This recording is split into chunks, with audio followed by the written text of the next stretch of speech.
Ikut, jangan ikut Iran, jangan ikut Wahabi, jangan ikut yang Anda tidak jelas. Indonesia itu senior yang akan menyelamatkan Islam di dunia, gitu loh. Makanya tempatnya dibikin jauh, jangan deket-deket ke sana. Nggak mungkin bisa diselesaikan konflik itu. Meskipun Anda tenang aja soal Timur Tengah yang tidak bisa selesai itu karena alladzi barokna haulahu linuriyahu min ayatina. Anda percaya aja sama itu, gitu loh. Nah, Indonesia tidak deket-deket, Indonesia jauh sama Allah memang dibikin seperti itu karena nanti semuanya akan direcover oleh Indonesia. Makanya Indonesia yang benar jadi negara, jadi umat Islam, jadi rakyat. Itu loh. Ini beneran, bukan hanya soal masalah-masalah besar yang khilafiyah politik peradaban. Bahasa Arab aja nanti Indonesia Mas yang bisa diamanati. Kongres Bahasa Arab Nasional Internasional itu resmi menitipkan bahasa Arab dan bahasa Al-Quran kepada umat Islam Indonesia. Ini serius Mas. Karena Indonesia yang bisa memangku semuanya, bisa digendong semuanya. Bangsa Indonesia. Cuman kita dikasih ujian-ujian kecil-kecil kayak gini nih supaya kita lupa. Tapi saya tetap yakin, gimana nanti semua akan Indonesia yang akan merecover. Tidak mungkin mereka. Makanya sekarang di Jakarta, di Bogor akan dibangun 99 masjid terbaik di dunia. Kita bangun di situ miniaturnya. Tapi miniaturnya bukan maket, miniaturnya setiap, jadi misalnya Masjidil Haram, Masjid Nabawi, Masjid Azerbaijan, Hagia Sophia, Masjid Demak, Masjid 99 masjid dunia dibangun di Bogor Timur, dekat Cikeas. Itu di atas tanah 215 hektar. Akan ada miniatur dan ada satu masjid agungnya yang berbentuk semi piramid. Kemudian ada universitasnya yang besar dan ada rumah sakit yang besar dan seterusnya. Itu tidak mungkin miniatur Islam dunia itu dibangun di Arab Saudi. Tidak mungkin dibangun di Iran. Tidak mungkin dibangun di Turki. Tidak mungkin dibangun apalagi di Mesir, di Libya. Hanya bisa dibangun oleh Indonesia. Dan kalau Indonesia yang bikin, semua umat Islam yang bertentangan itu rela kepada Indonesia. Benar enggak Mas? Itu beneran. Sekarang Kongres Bahasa Arab saja, Bahasa Arab Dunia, itu kan orang Iran terlibat. Itu enggak bisa Kongres Bahasa Arab Dunia dilaksanakan di Arab Saudi. Enggak bisa. Karena nanti orang Iran enggak datang. Orang Yaman enggak datang. Orang Mesir juga ogah. Gitu loh.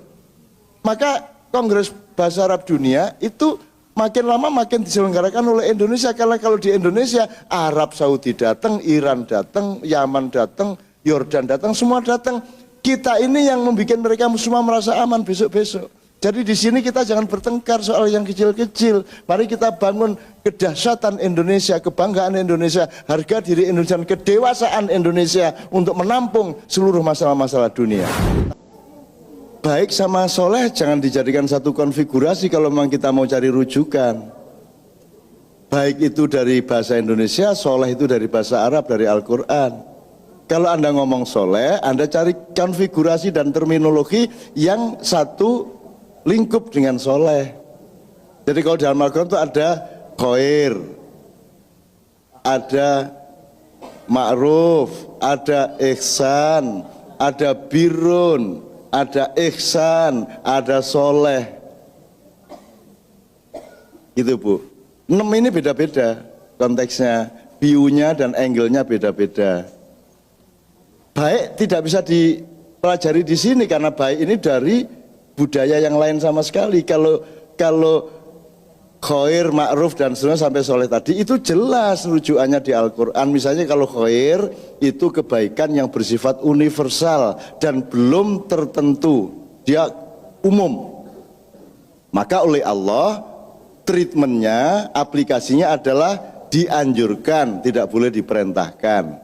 Yad'una ilal khair. Itu Bu.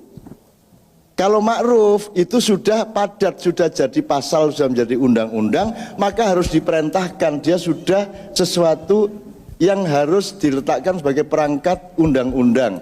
Maka treatmentnya adalah ya'muruna bil ma'ruf. Itu kalau kebaikan dalam konteks ma'ruf. Jadi tidak bisa soleh dibandingkan dengan baik, ya tidak bisa. Wong itu dua dunia yang sama nilainya mungkin, tapi secara akademis tidak bisa, secara ilmiah tidak bisa gitu loh Bu. Kalau ngomong soleh ya dibandingkan dengan khair, ma'ruf, birrun yang akhirnya menjadi kata mabrur, itu birrun, al birru manitaqo. Kemudian ada ihsan, ya, ada ud'u ila sabili rabbika bil hikmati wal mau'izatil hasanah wajadilhum billati hiya ahsan. Dari kata itu kemudian kata bendanya adalah ihsan karena benda abstraknya. Terus baru soleh. Soleh itu kebaikan yang harus kita tafsirkan. Ini bisa ada 1000 tafsir, saya juga belum tentu benar. Tapi kalau mau ngomong soleh, jangan ikut kepada yang selama ini diomong-omongin di koran-koran, aku anak soleh, aku anak soleh. Mereka tidak jelas kok. Di terjemahan Al-Quran itu semua diterjemahkan baik semua. Khair ya baik, ma'ruf ya baik, soleh ya baik. Coba sekarang tanya sama para pendidik di Indonesia, what do you mean by soleh? Ya baik loh, kalau baik khair. Kalau khairnya itu padat, ma'ruf. Kalau khairnya itu spesifik, hubungan private dengan Allah, namanya bir. Maka tidak ada pengusaha mabrur, tidak ada presiden mabrur, yang ada adalah haji mabrur. Bahkan sholat pun tidak mungkin mabrur, karena dia harus mencapai tingkat yang lebih tinggi lagi. Maka ketika dia di puncak kehajian, dia mabrur. Tapi tidak bisa terjadi pada pengusaha, pada ilmuwan, tidak bisa terjadi. Itu kebaikan yang beda lagi. Ihsan lain lagi. Itu Bu. Nah, soleh itu sebenarnya komprehensi dari seluruh dimensi kebaikan yang ada di dalam probabilitas kehidupan budaya dan peradaban manusia. Itu soleh. Jadi kalau kita ngomong soleh, tidak ada anak soleh, itu tidak ada anak kok soleh. Dia belum punya pertimbangan akal, dia belum akil balik kok anak soleh. Soleh itu membutuhkan pertimbangan-pertimbangan yang dewasa. Kalau anak khair, oke. Anak ma'ruf, oke. Tapi kalau anak soleh, ya tapi tidak apa-apa, sama-sama tidak ngertinya kok. Yang penting maksudnya api kan gitu kan sekarang. Gitu loh. Jadi kalau mau serius, ayo serius. Gitu loh. Tapi mana yang serius selama ini? Majelis Tarjih Muhammadiyah juga nggak pernah berfatwa soal itu. Bahsul Masail NU tidak pernah berfatwa soal itu. Majelis ulama itu yang diurusi juga makanan aja. Halal. Gitu loh Mas. Itu pun juga kan kasihan majelis ulama itu Mas. Ini boleh saya tambahin dikit ya soal khair, makanan khair. Kalau makanan kan halalan thayyiba. Itu terjemahan dari kebaikan untuk makanan. Untuk kasus makan minum dia disebut halal wa thayyib, halalan thayyiban. Kalau di Amerika mayoritas non-muslim, maka asumsi dasarnya adalah makanannya kebanyakan haram, maka dibutuhkan halal food, dibutuhkan label halal. Kalau di Indonesia mayoritas muslim, maka asumsi dasarnya semua makanan itu halal, maka yang diperlukan adalah haram food. Yang dibutuhkan adalah label haram, gitu loh. Betul enggak Bu nih? Betul. Logis enggak? Logis. Nah kenapa kok label halal yang dianugul oleh MUI? Ya monggo dicari sendiri alasannya sebenarnya apa, gitu kan? Nah itu pun kalau label halal, coba Anda lihat, seharusnya makanan itu halal atau tidak halal itu diperlukan verifikasi setiap produk. Jadi tidak hanya satu sampel. Misalnya saya jual bakso Mas, saya jual bakso supaya saya dapat tulisan pelang itu sertifikat halal gitu ya, saya bawa sampel bakso saya ke MUI, terus dibawa ke laboratorium, terus oke, halal, tidak ada masalah, terus saya bawa pulang label halal, terus di dapur bakso saya jual yang haram-haram, gimana? Mungkin tidak itu terjadi? Jadi kapan MUI harus tampil? Setiap saya mau kasih bakso ke konsumen harus lewat MUI. Benar enggak? Nah, jadi bayangin di setiap warung bakso minimum harus ada 3 karyawan MUI. Di setiap restoran harus ada sejumlah karyawan MUI dihitung berdasarkan jumlah konsumen di restoran itu. Jadi karyawan MUI jumlahnya mungkin lebih dari 5 juta. Mungkin lebih dari 10 juta kalau memang mau ngurusin halal beneran. Jadi kapan saja dari dapur menuju konsumen lewat MUI. Jadi antri panjang itu sampai ketika sampai ke Anda wis adem baksone.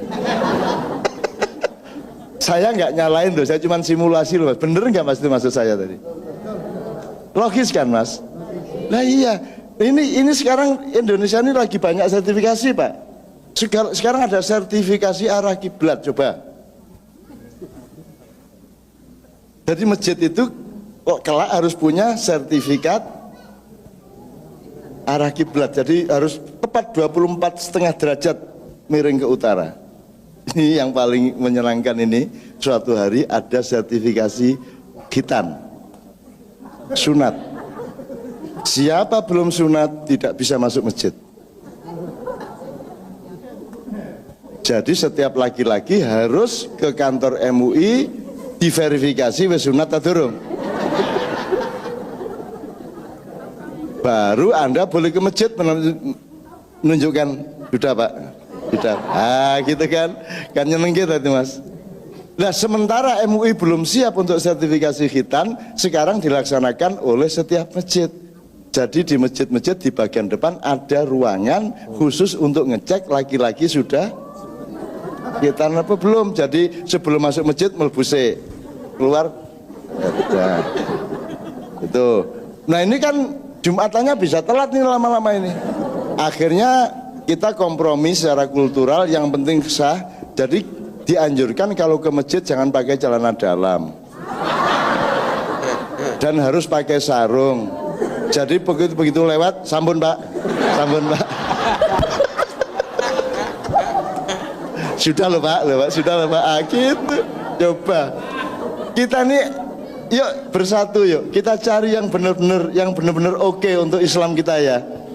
Kita jangan bertengkar ya. Islam sedang dibangun oleh Allah di seluruh dunia ya. Dan kita harus membantu proses itu dengan memperindah Islam dari kalangan kita sendiri. Islam harus indah. Begitu Islam muncul dari masjid ini harus indah kepada siapapun. Harus indah, tidak hanya baik, tidak hanya benar, tapi indah. Itu loh. Karena puncaknya itu indah. Kholik, barik, musawir. Itu. Jadi Bapak dari KBRI juga lega dong kalau begitu. Jadi dari lega gitu loh. Kemanapun kita tunjukkan keindahan Islam. Orang Rusia itu masuknya Islam tuh rombongan-rombongan Mas. Tidak 1-2 orang melalui penelitian terus, tidak, rombongan-rombongan.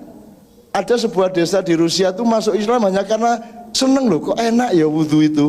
Ada orang wudhu, lihat seneng. Kan wudhu itu kan akhlak gitu, yang dicuci kan bukan fisiknya ya Bu ya, akhlaknya tuh Bu. Mencuci akhlak, jadi akhlak itu maksudnya perilaku kita kan ditentukan oleh wajah kita, diwakili wajah kita, terus baru nanti semua detail sampai telinga, sampai hidung, terus tangan, itu kan ujung tombak dari akhlak kita. Makanya wudhu itu indah sekali karena yang diusapi, yang dibersih bukan fisiknya.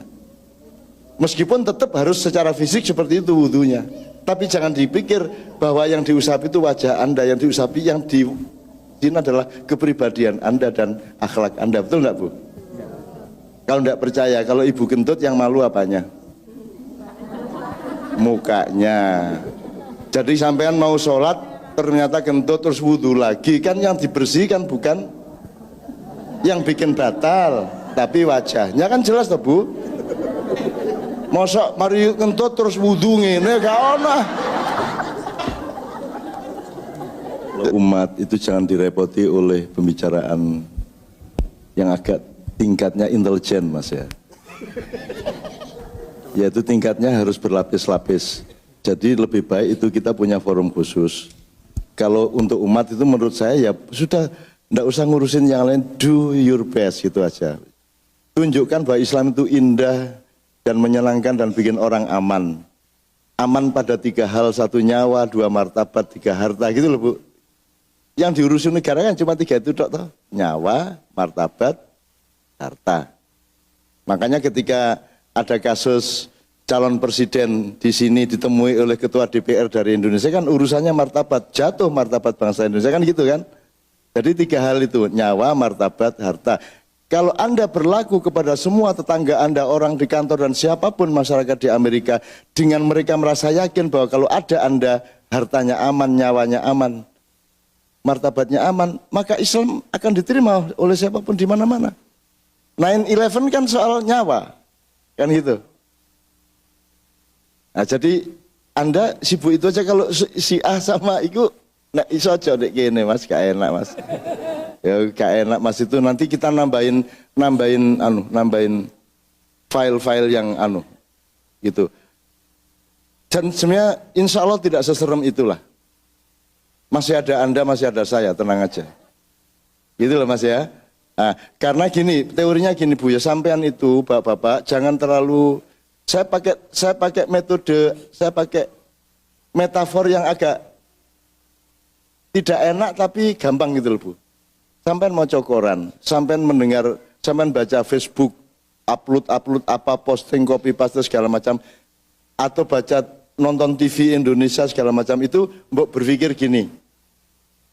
Katakanlah yang saya dengar, yang saya lihat itu adalah bau kentut. Mohon maaf ya. Nah, bau kentut itu yang Anda rasakan cuma baunya, tapi Anda tidak tahu persis siapa yang sebenarnya kentut. Ya tak? Anda harus menyelidiki, kok baunya kayak gitu, dia makan apa? Bener nggak? Artinya kepentingan di balik bau kentut itu apa, kok baunya kayak begitu? Itu kan susah nyarinya Mas. Kalau Islam Nusantara itu kan ikum ambun entut.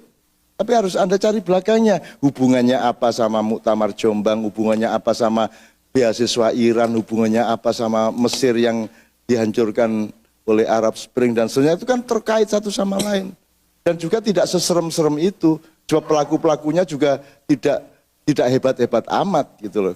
Yang di dalam negeri gitu loh Mas. Jadi itu juga bisa dianggap itu angin lalu, enggak apa-apa, enggak ada masalah gitu. Tapi nanti kita omong-omong. Najib Bu, kalau bau kentut, ingat ya Bu, asal nonton TV Indonesia Jreng, yang buntut ini.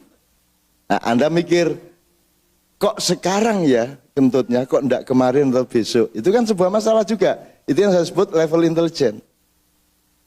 Nah, mudah-mudahan bulan Oktober ini, Bapak dari KBRI, segala sesuatunya baik-baik saja di Indonesia. Sebab bau kentutnya macam-macam ini Pak. Oktober ini bahkan ada yang bilang early Oktober, itu kan. Makanya saya kemarin sampai saya coba ke daerah Wall Street, saya nyoba nanya ke BI, saya nanya macam-macam, the Fed itu bagaimana, meskipun saya tidak ngerti keuangan, tapi saya coba ikut mempelajari karena sebelum saya ke sini saya diserbu oleh teman-teman dari Banten, Solo, Jember, macam-macam yang beritanya sama mengenai Indonesia, dan saya mau percaya juga tidak ada dasarnya, mau tidak percaya juga mencemaskan kan gitu. Tapi mudah-mudahan tidak ada masalah dan tidak ada banjir darah, meskipun diprediksi nanti puncaknya Januari akan ada banjir darah gitu. Mudah-mudahan yang disebut banjir darah adalah Kentucky Fried Chicken motong PT kan gitu kan, sama Idul Adha kan banjir darah tuh Bu. Idul Adha kemarin kan banjir darah di mana-mana, curot gitu ya. Amin ya rabbal alamin. Kira-kira seperti itu Mas. Mohon jangan kita itu urusan politbiro ya Mas ya, jangan urusan umum. Betul Mas. Ya. Alah, Sunni ndak ikut-ikut. Okay. Apalagi Indonesia jangan ikut-ikut, jangan ikut Iran, jangan ikut Wahabi, jangan ikut. Yang Anda tidak jelas, Indonesia itu senior yang akan menyelamatkan Islam di dunia. Gitu loh. Makanya tempatnya dibikin jauh, jangan deket-deket ke sana. Nggak mungkin bisa diselesaikan konflik itu. Meskipun Anda tenang aja soal Timur Tengah yang tidak bisa selesai itu karena alladzi barokna haulahu linuriyahu min ayatina. Anda percaya aja sama itu. Gitu loh.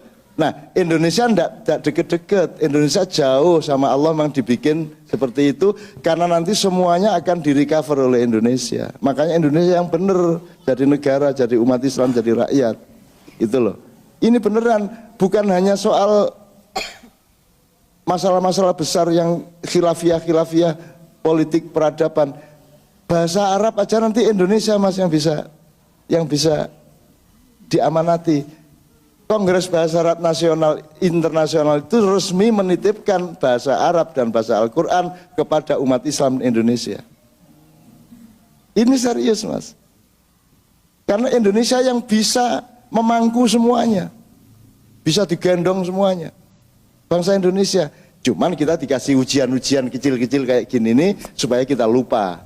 Tapi saya tetap yakin, gimana nanti semua akan Indonesia yang akan merecover. Tidak mungkin mereka.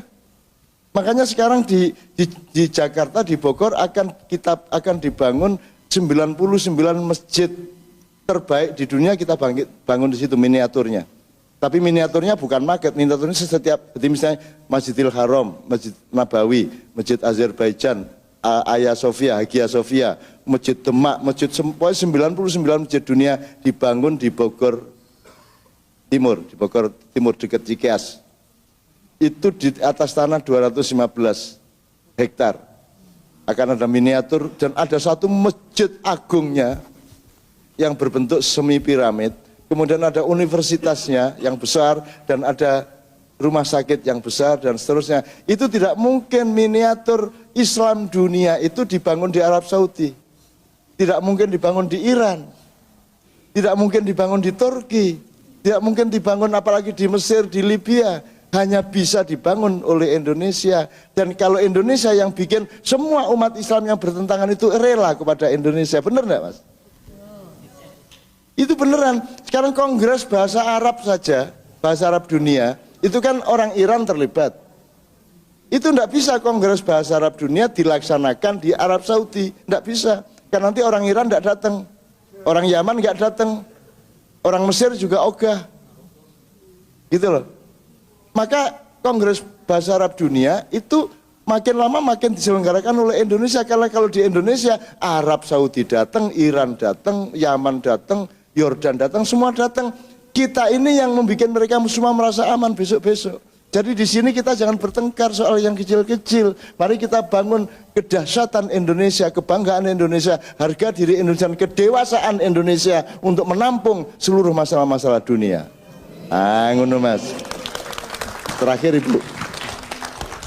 Terima kasih. Nah itu, tapi intinya begini, tolong malam ini Anda coba browsing cari-cari, mungkin tidak terlalu banyak bisa, tapi menurut Anda, kalau anak sekolah, entah SMP, entah SMA, setelah 3 tahun atau 6 tahun sekolah, terus masuk ujian, terus jawaban ujiannya itu dikasih ke mereka oleh guru-gurunya, oleh kepala sekolah, itu benar apa tidak? Jadi anak-anak itu mau ujian, tenang aja, udah nanti dikasih jawabannya. Bukan bocoran, resmi. Nek bocoran kan dosa Mas. Ini resmi. Jadi disediakan di setiap ruang ujian 5 orang guru untuk mengerjakan soal ujian, kemudian dibagi kepada murid yang sedang mengerjakan. Itu resmi. Anda belum tahu itu ya? Resmi. Loh, bagaimana toh? Tidak di semua tempat. Bertingkat-tingkat, cara kacaunya itu bertingkat-tingkat.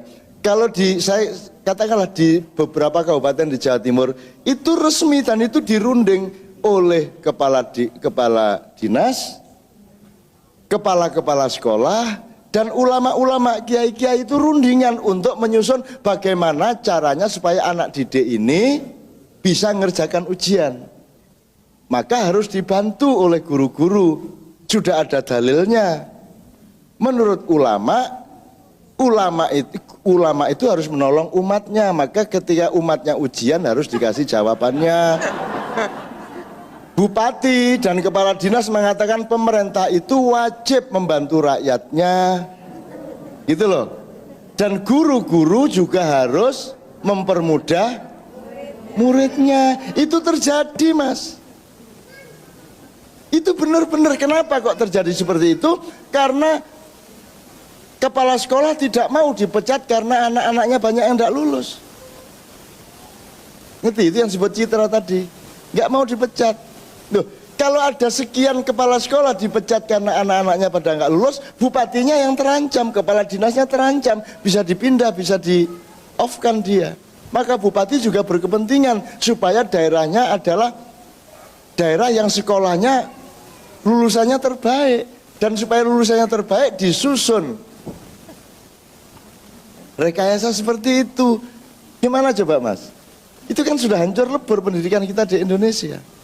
Ya kalau sepak bola tidak masalah skor berapapun, gitu loh. Ini anak sekolah SMP SMA. Makanya sekolahan saya SMK itu satu-satunya sekolahan di wilayah saya yang tidak mau ikut sistem itu. Kalau memang tidak lulus 15 ya tidak apa-apa, itu namanya pendidikan, gitu loh Mbak. Dan itu serius itu, dan Mendiknas nggak tahu itu. Nah coba Bie, coba. Jadi besok bisa kita bicarakan lebih detail, termasuk sepak bola besok kita bicarakan. Anda kan tidak pernah tahu apa yang sebenarnya terjadi pada sepak bola, tapi itu kan juga tetap wilayah intelijen tadi itu Mas. Ya oke, saya mohon maaf untuk semua kesalahan-kesalahan saya, kasar-kasar saya. Saya kesini tidak untuk membela siapapun, saya tidak kesini tidak untuk menjadi bagian dari golongan manapun, dan saya kesini juga tidak punya niat untuk supaya Anda bergabung sama saya, karena saya tidak punya tempat untuk tempat Anda bergabung. Jadi saya kesini untuk nolongin, untuk menjawab, untuk mempermudah semua pihak agar supaya mendapatkan keindahan dan kemaslahatan bersama-sama, sehingga Islam dan Indonesia akan kawin dan dunia akan tahu bahwa mereka membutuhkan Islam Indonesia dan Indonesia Islam. Gitu ya. Assalamualaikum warahmatullahi wabarakatuh. Waalaikumsalam warahmatullahi wabarakatuh.